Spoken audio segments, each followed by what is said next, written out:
नमस्कार दोस्तों, मैं निरंजन मौर्य आप सबका एक बार फिर से इनकेम क्लासेज में स्वागत करता हूं।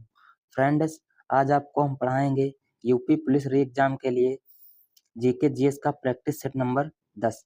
फ्रेंड्स, अगर आपने यह पूरी वीडियो देख ली तो यहाँ से आपको कई सारे प्रश्न डायरेक्ट एग्जाम में देखने को मिलेंगे।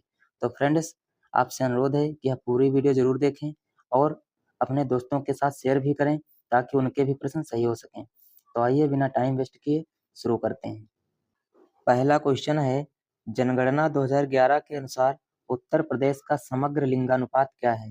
तो इसका सही आंसर हो जाएगा ऑप्शन नंबर सी 912। कितना है? 912 है उत्तर प्रदेश का समग्र लिंगानुपात। अब इस प्रश्न के साथ में उत्तर प्रदेश की जनगणना से जितने भी प्रश्न बन सकते हैं उन सबका हम डिस्कस करेंगे। तो आइए देखते हैं। अगर आपसे पूछ ले कि उत्तर प्रदेश की जो है कुल जनसंख्या कितनी है, जनगणना 2011 के अनुसार जो भी आंकड़े मिलेंगे तुमको 2011 के अनुसार ही मिलेंगे। तो कुल जनसंख्या है 19,98,12,341। अगर आपसे पूछ ले कि देश की कुल जनसंख्या का कितना है, या 16.5% है। कितना है? 16 पॉइंट, यानी 16.5% जो है कुल जनसंख्या है पूरे देश की कुल जनसंख्या का। अगर पूछ ले उत्तर प्रदेश का जनसंख्या घनत्व कितना है, तो है 929। कितना है? 929। अगर आपसे पूछ ले कि भारत का जनसंख्या घनत्व कितना है, तो है 382। कितना है? 382। अगर पूछ ले उत्तर प्रदेश का लिंगानुपात कितना है, तो 912 है। कितना है? 912। अगर आपसे पूछ ले यहीं पर कि भारत का लिंगानुपात कितना है, तो 943 है। कितना है? 943। अगर आपसे पूछ ले कि उत्तर प्रदेश का शिशु लिंगानुपात कितना है, तो है 902। कितना है? 902। नेक्स्ट है उत्तर प्रदेश की कुल साक्षरता। अगर आपसे पूछ ले कि उत्तर प्रदेश की कुल साक्षरता कितनी है, तो है 67.68%। कितनी है? 67.68%। अगर आपसे पूछ ले कि पुरुष साक्षरता कितनी है, तो है 73.3%। कितनी है? 73.3%। अगर यहीं पर आपसे पूछ ले कि महिला साक्षरता दर कितनी है, तो यह है तुम्हारी 57.8%। कितनी है? 57.8%। अगर यहीं पर आपसे पूछ ले कि उत्तर प्रदेश में ग्रामीण जनसंख्या कितनी है, तो यह तुम्हारी है 77.73%। कितनी है? 77.73%। अगर आपसे पूछ ले कि शहरी जनसंख्या कितनी है, तो तुम्हारी है 22.27%। कितनी है? 22.27%। यहीं पर अगर आपसे पूछ ले कि उत्तर प्रदेश में जनसंख्या में प्रथम जिला कौन सा है, तो है प्रयागराज। कौन सा है? प्रयागराज। यानी अगर आपसे पूछ ले कि जनसंख्या सबसे ज्यादा किस जिले की है, तो प्रयागराज की है। दूसरे नंबर पे आ जाएगा मुरादाबाद। कौन सा आ जाएगा? मुरादाबाद। अगर आपसे पूछ ले कि उत्तर प्रदेश में सबसे कम जनसंख्या किस जिला की है, तो तुम्हारी है महोबा की। कहाँ की है? महोबा की। दूसरे नंबर पे आता है चित्रकूट। यहाँ पर भी दूसरे नंबर पे कम है। अगर आपसे पूछ ले कि सर्वाधिक दशकीय वृद्धि वाला जिला कौन सा है, या गौतम बुद्ध नगर है। कौन सा है? गौतम बुद्ध नगर। दशकीय वृद्धि सबसे ज्यादा यहीं पर दर्ज की गई थी। अगर आपसे पूछ ले कि न्यूनतम दशकीय वृद्धि वाला जिला कौन सा है, तो तुम्हारा हो जाएगा कानपुर। कौन सा हो जाएगा? कानपुर। अगर आपसे पूछ ले कि सर्वाधिक जनसंख्या घनत्व उत्तर प्रदेश में किस जिले का है, तो यह गाजियाबाद का है। कहाँ का है? गाजियाबाद का। कितना है? 3971। कितना है? अगर दूसरे नंबर पे पूछ ले कौन सा है, तुम्हारा हो जाएगा वाराणसी। क्या हो जाएगा? वाराणसी। यहाँ पर है दूसरे नंबर पे। अगर यहीं पर आपसे पूछ ले कि न्यूनतम जनसंख्या घनत्व किस जिले का है, तो है ललितपुर का। ललितपुर का। कहाँ का? ललितपुर का। कितना है? 242। कितना है? 242। दूसरे नंबर पे आ जाएगा सोनभद्र। कितना है? 270। अगर आपसे पूछ ले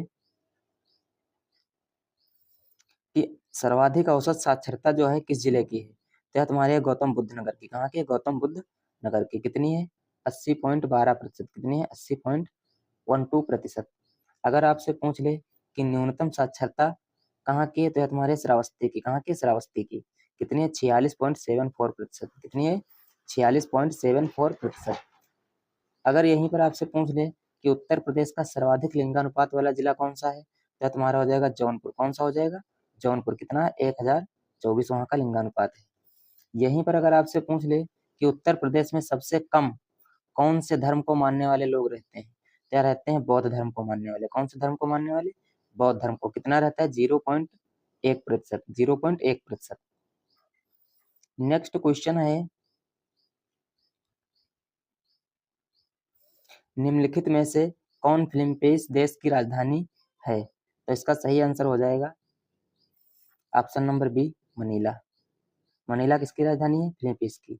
अगर आपसे पूछ ले कि बैंकॉक किसकी राजधानी है, तो थाईलैंड की। किसके? थाईलैंड की।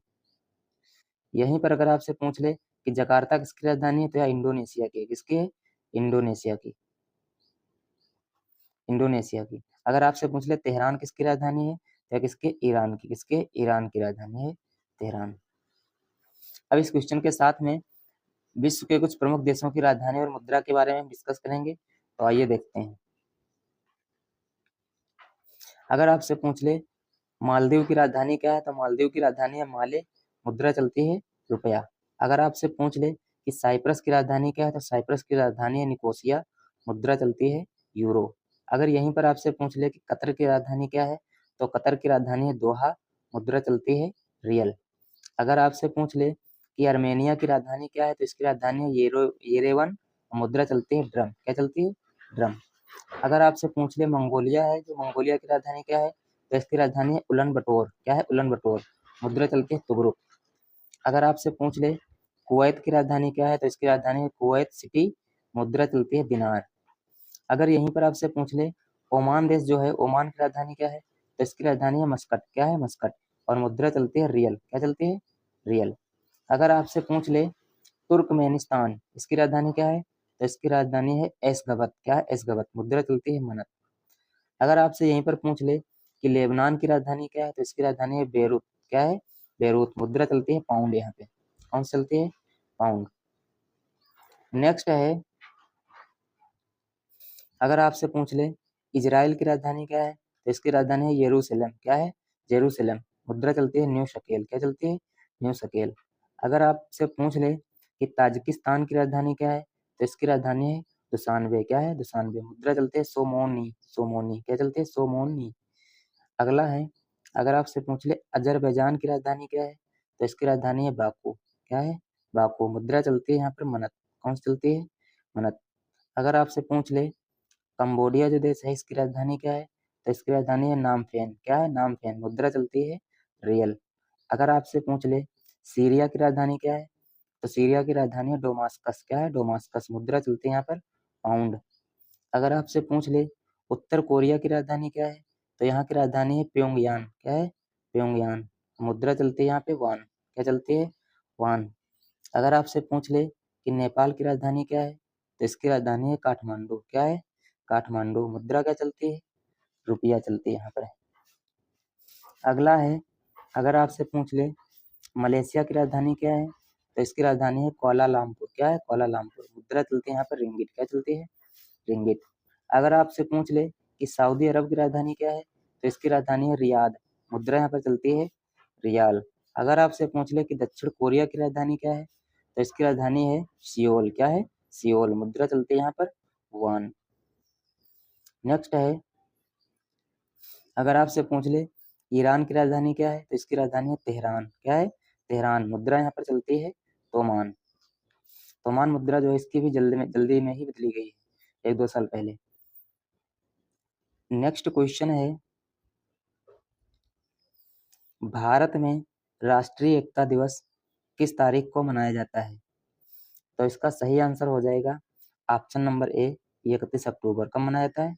31 अक्टूबर को सरदार वल्लभ भाई पटेल के जन्मदिवस के रूप में मनाया जाता है राष्ट्रीय एकता दिवस। अब इस दिवस के साथ में जितने भी महत्वपूर्ण दिवस बन सकते हैं, उन सबका हम निपटारा करेंगे।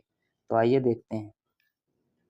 अगर आपसे पूछ ले कि अंतर्राष्ट्रीय अहिंसा दिवस कब मनाया जाता है, तो यह मनाया जाता है 2 अक्टूबर को। कब मनाया जाता है? 2 अक्टूबर को। क्यों मनाया जाता है? क्योंकि इसी दिन महात्मा गांधी का बर्थडे होता है, इसीलिए 2 अक्टूबर को मनाया जाता है अंतर्राष्ट्रीय अहिंसा दिवस। अगर आपसे पूछ ले अंतर्राष्ट्रीय शिक्षक दिवस कब मनाया जाता है, तो मनाया जाता है 5 अक्टूबर को। कब मनाया जाता है? 5 अक्टूबर को। अगर यहीं पर आपसे पूछ ले कि राष्ट्रीय शिक्षक दिवस कौन सा, राष्ट्रीय शिक्षक दिवस, तो यह मनाया जाता है 5 सितंबर को। कब मनाया जाता है? 5 सितंबर को मनाया जाता है। अगला है भारतीय वायु सेना दिवस, यह कब मनाया जाता है? यह मनाया जाता है 8 अक्टूबर को। कब मनाया जाता है? 8 अक्टूबर को। अगर आपसे पूछ ले अंतर्राष्ट्रीय बालिका दिवस कब मनाया जाता है, तो यह मनाया जाता है 11 अक्टूबर को। कब मनाया जाता है? 11 अक्टूबर को। अगर यहीं पर आपसे पूछ ले कि राष्ट्रीय बालिका दिवस कब मनाया जाता है, तो यह मनाया जाता है 24 जनवरी को। कब मनाया जाता है? 24 जनवरी को मनाया जाता है। अगला है विश्व खाद्य दिवस। यह कब मनाया जाता है? यह मनाया जाता है 16 अक्टूबर को। कब मनाया जाता है? 16 अक्टूबर को। अगर आपसे पूछ ले कि विश्व पोलियो दिवस कब मनाया जाता है, तो मनाया जाता है 24 अक्टूबर को। कब मनाया जाता है? 24 अक्टूबर को। अगर आपसे पूछ ले कि 24 अक्टूबर को और कौन सा दिवस मनाया जाता है, तो इस दिन मनाया जाता है संयुक्त राष्ट्र दिवस। कौन सा मनाया जाता है? संयुक्त राष्ट्र दिवस, क्योंकि इसी दिन 24 अक्टूबर 1945 को ही संयुक्त राष्ट्र संघ की स्थापना हुई थी। अगर आपसे पूछ ले अंतरराष्ट्रीय साक्षरता दिवस कब मनाया जाता है, तो मनाया जाता है 8 सितंबर को। कब मनाया जाता है? 8 सितंबर को। अगर आपसे पूछ ले कि हिंदी दिवस कब मनाया जाता है, तो मनाया जाता है 12 सितंबर को। कब मनाया जाता है? 12 सितंबर को। अगर आपसे पूछ ले कि विश्व हिंदी दिवस, तो मनाया जाता है 10 जनवरी को। कब मनाया जाता है? 10 जनवरी को। नेक्स्ट है, अगर आपसे पूछ ले कि ओजोन दिवस कब मनाया जाता है, तो मनाया जाता है 16 सितंबर को। कब मनाया जाता है? 16 सितंबर को। अगर आपसे पूछ ले अंतरराष्ट्रीय शांति दिवस कब मनाया जाता है, तो मनाया जाता है 21 सितंबर को। कब मनाया जाता है? 21 सितंबर को। अगर आपसे पूछ ले कि राष्ट्रीय सांकेतिक भाषा दिवस कब मनाया जाता है, तो मनाया जाता है 23 सितंबर को। कब मनाया जाता है? 23 सितंबर को। अगर आपसे पूछ ले विश्व एड्स दिवस कब मनाया जाता है, तो मनाया जाता है 1 दिसंबर को। कब मनाया जाता है? 1 दिसंबर को। यहीं पर अगर आपसे पूछ ले कि कंप्यूटर साक्षरता दिवस कब मनाया जाता है, तो मनाया जाता है 2 दिसंबर को। कब मनाया जाता है? 2 दिसंबर को। नौसेना दिवस मनाया जाता है 4 दिसंबर को। और जो है विश्व मृदा दिवस मनाया जाता है 5 दिसंबर को। कब मनाया जाता है? 5 दिसंबर को। अगर आपसे पूछ ले कि मानवाधिकार दिवस कब मनाया जाता है, तो मनाया जाता है 10 दिसंबर को। बहुत ही इंपॉर्टेंट क्वेश्चन है ये। अगर आपसे पूछ ले अंतरराष्ट्रीय पर्वत दिवस कब मनाया जाता है, तो मनाया जाता है 11 दिसंबर को। कब मनाया जाता है? 11 दिसंबर को।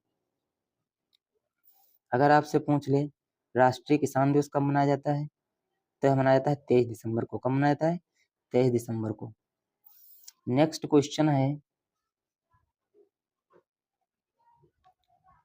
गॉड ऑफ स्मॉल थिंग्स निम्नलिखित में से किस लेखक द्वारा लिखा गया उपन्यास है? तो इसका सही आंसर हो जाएगा ऑप्शन नंबर ए, अरुंधति राय। कौन सा हो जाएगा? अरुंधति राय। ये जो है इनका जो उपन्यास है, इसके लिए इनको बुकर पुरस्कार मिला हुआ है। कौन सा पुरस्कार? इसके लिए इनको बुकर पुरस्कार जो है मिला हुआ है। अब इस क्वेश्चन के साथ में कुछ महत्वपूर्ण पुस्तकें और उनके लेखक के बारे में हम पढ़ेंगे। तो आइए एक एक करके देखते हैं। ये पुस्तकें जो पढ़ाने जा रहे हैं, ये बहुत ही महत्वपूर्ण है। आने वाले जो भी एग्जाम तुम्हारे हैं, सब में पूछी जा सकती हैं। पहला है इन अ फ्री स्टेट। ये पुस्तक किसकी है? ये पुस्तक है वी एस नायपाल की। किसके है? वी एस नायपाल की। इसके लिए भी इनको जो है बुकर पुरस्कार मिला हुआ है। कौन सा पुरस्कार? बुकर पुरस्कार जो है मिला हुआ है।